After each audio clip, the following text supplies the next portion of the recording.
Mettre fin à la guerre Trump-Netanyahou au Moyen-Orient.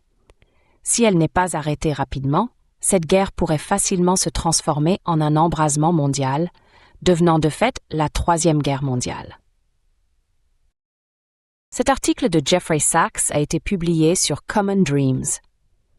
Sachs est le président du Réseau des solutions pour le développement durable des Nations Unies et il a été conseiller spécial des secrétaires généraux de l'ONU Kofi Annan, Ban Ki-moon et Antonio Guterres. La guerre menée par Israël et les États-Unis contre l'Iran embrase l'ensemble du Moyen-Orient et pourrait dégénérer en conflit mondial. Les conséquences économiques sont déjà graves et pourraient devenir catastrophiques. Le détroit d'Ormuz transporte environ 1/5 de tout le pétrole échangé dans le monde et 30% du GNL mondial. Une fermeture prolongée du détroit provoquerait un choc énergétique sans précédent moderne. Le conflit risque de devenir incontrôlable, car les États-Unis et Israël sont déterminés à imposer leur hégémonie dans le monde arabe et en Asie occidentale. Une hégémonie qui combine l'expansion territoriale israélienne avec le contrôle des régimes de la région soutenus par les Américains.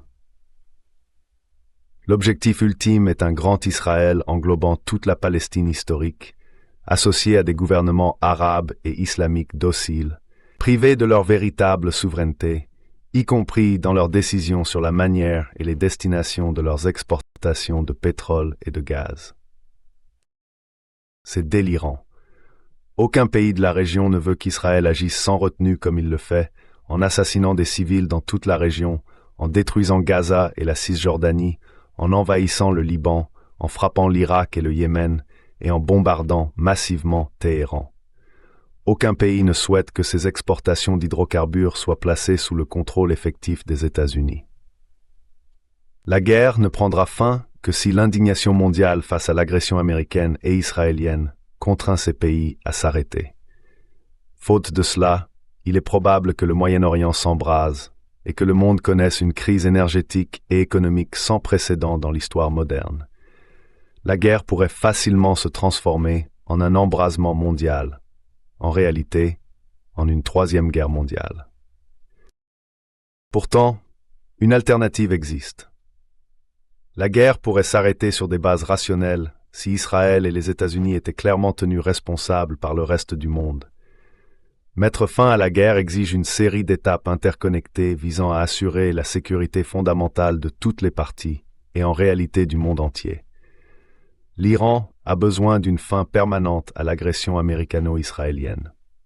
Les pays du Golfe ont besoin d'une cessation des frappes de représailles iraniennes. Les Palestiniens ont besoin d'un État indépendant. Israël a besoin d'une sécurité durable et du désarmement du Hamas et du Hezbollah. Le monde entier a besoin de l'ouverture du détroit d'Ormuz et d'un contrôle international du programme nucléaire iranien afin de garantir que l'Iran respecte le traité sur la non-prolifération des armes nucléaires comme il affirme vouloir le faire. Et tous les pays veulent, ou devraient vouloir, une véritable souveraineté pour eux-mêmes et pour leur région. La sécurité collective pourrait être atteinte grâce à 5 mesures interconnectées. Premièrement, les États-Unis et Israël mettraient immédiatement fin à leur agression armée dans toute la région et retireraient leurs forces. Deuxièmement, l'Iran cesserait ses frappes de représailles à travers le CCG et se soumettrait de nouveau au contrôle de l'Agence internationale de l'énergie atomique dans le cadre d'un plan d'action global commun, JISPOA, révisé, que le président Trump a abandonné de manière imprudente en 2018. Troisièmement, le détroit d'Ormuz serait rouvert avec l'accord mutuel de l'Iran et du CCG. Quatrièmement, la solution à 2 États serait immédiatement mise en œuvre par l'admission de la Palestine comme membre à part entière de l'ONU. Israël serait tenu de mettre fin à son occupation de la Cisjordanie et de Jérusalem-Est et de retirer ses forces du Liban et de la Syrie. Cinquièmement, la reconnaissance par l'ONU de l'État de Palestine servirait de base à un désarmement régional complet de tous les acteurs non étatiques, vérifiés sous supervision internationale. Le résultat final serait un retour au droit international et à la Charte des Nations Unies. Qui sortirait gagnant de ce plan? les peuples de la région, d'Israël, de Palestine, du Liban, de Syrie, d'Irak, d'Iran et du reste du monde. Qui perdrait? Uniquement les partisans du Grand Israël, menés par Benjamin Netanyahou, Itamar Ben-Gvir, Bezalel Smotrich et Mike Huckabee, qui ont conduit le monde au bord de la destruction. Voici les 5 étapes plus en détail. Premièrement, mettre fin à l'armée américano-israélienne. Israël et les États-Unis mettraient fin à leur agression et retireraient leurs forces. En contrepartie, l'Iran cesserait ses frappes de représailles. Ce ne serait pas un simple cessez-le-feu, mais la première étape d'un accord de paix global et d'un dispositif de sécurité collective. Pour le deuxième revenir au GSTOA. La question nucléaire serait résolue grâce à une surveillance stricte de l'Agence internationale de l'énergie atomique et non par des campagnes de bombardement qui ne feraient que soustraire l'uranium enrichi de l'Iran à la surveillance internationale. Le Conseil de sécurité de l'ONU rétablirait immédiatement le cadre de base du plan d'action global commun, JCPOA, de 2015, selon lequel l'Iran doit se conformer strictement au contrôle de l'AIOA et aux limites convenues de son programme nucléaire, tandis que les sanctions économiques contre l'Iran seraient levées. Maraz de Gathmi, Neb d'Adamruz, de Twamuthish Nimelth Sujis. Le détroit d'Ormuz serait rapidement rouvert, avec un passage sûr garanti conjointement par l'Iran et le CCG. Les pays du CCG affirmeraient leur souveraineté sur les bases militaires situées sur leur territoire, afin de s'assurer que ces bases ne soient pas utilisées comme point de départ pour de nouvelles attaques offensives contre l'Iran. Quatrièmement, la solution à 2 États. La solution à 2 États serait mise en œuvre en admettant la Palestine à l'ONU comme 194e État membre permanent. Cela ne nécessite rien de plus que la levée du veto américain. La reconnaissance de l'État palestinien est conforme au droit international et à l'initiative de paix arabe qui est sur la table depuis 2002. En retour, les pays de la région établiraient des relations diplomatiques avec Israël et le Conseil de sécurité de l'ONU déploierait des forces de maintien de la paix pour garantir la sécurité de la Palestine et d'Israël.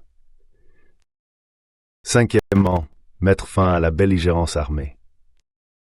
En parallèle avec la solution à 2 États, toute hostilité armée dans la région prendrait fin immédiatement, y compris le désarmement du Hamas, du Hezbollah et d'autres acteurs armés non étatiques. Dans le cas de la Palestine, le désarmement du Hamas renforcerait l'autorité de l'État palestinien. Dans le cas du Liban, le désarmement du Hezbollah rétablirait la pleine souveraineté du Liban, les forces armées libanaises devenant la seule autorité militaire du pays. Le désarmement serait vérifié par des observateurs internationaux et garanti par le Conseil de sécurité de l'ONU. Le point essentiel est que la guerre Israël-États-Unis contre l'Iran ne s'est pas produite dans le vide. La stratégie Clean Break, élaborée par Netanyahou et ses soutiens néoconservateurs américains en 1996, puis mise en œuvre depuis, appelle Israël à établir son hégémonie dans la région par des guerres de changement de régime, avec les États-Unis comme partenaires d'exécution. Comme l'a révélé le commandant suprême de l'OTAN, Wesley Clark, après le 11 septembre, les États-Unis ont élaboré, il y a un quart de siècle, des plans visant à renverser les gouvernements de 7 pays, en commençant par l'Irak, puis la Syrie, le Liban, la Libye, la Somalie, le Soudan et pour finir, l'Iran. Nous vivons donc l'aboutissement d'un plan de longue date d'Israël et des États-Unis visant à dominer le monde arabe et l'Asie occidentale, à créer un grand Israël et à bloquer définitivement la création d'un État palestinien. Nous ne sommes pas optimistes quant aux chances de réussite de notre plan. Le gouvernement israélien est meurtrier et Trump est délirant à propos du pouvoir des États-Unis. Nous sommes peut-être déjà au premier jour de la Troisième Guerre mondiale. Pourtant, comme les enjeux sont immenses, il vaut la peine de proposer de véritables solutions, même si elles semblent improbables. Nous croyons cependant que le monde non occidental, la partie qui n'est pas soumise à la puissance américaine, comprend l'urgence de la paix et de la sécurité. Qui alors pourrait défendre un plan de paix que les États-Unis et Israël résisteront par tous les moyens à leur disposition, jusqu'à ce que le poids de l'opposition mondiale et la catastrophe économique ne leur laissent d'autre choix que de l'accepter. Il existe un groupe principal et ce sont les nations des BRICS. Le Brésil, la Russie, l'Inde, la Chine, l'Afrique du Sud, ainsi que les nouveaux membres du bloc, les Émirats arabes unis, l'Iran, l'Égypte, l'Éthiopie et l'Indonésie, représentent environ la moitié de la population mondiale et plus de 40% du PIB mondial, contre 28% pour les pays du G7, souvent vantés mais surestimés. Les BRICS disposent de la crédibilité, du poids économique et de l'absence de complicité historique dans l'impérialisme au Moyen-Orient, nécessaire pour ramener le monde à la raison. Les BRICS devraient convoquer un sommet d'urgence et présenter un cadre unifié intégrant les conditions de la paix et de la sécurité, qui serait ensuite défendu au Conseil de sécurité de l'ONU. Là, l'opinion mondiale dirait aux États-Unis et à Israël de cesser de pousser le monde vers la catastrophe et rappellerait à tous les pays de respecter la Charte des Nations Unies.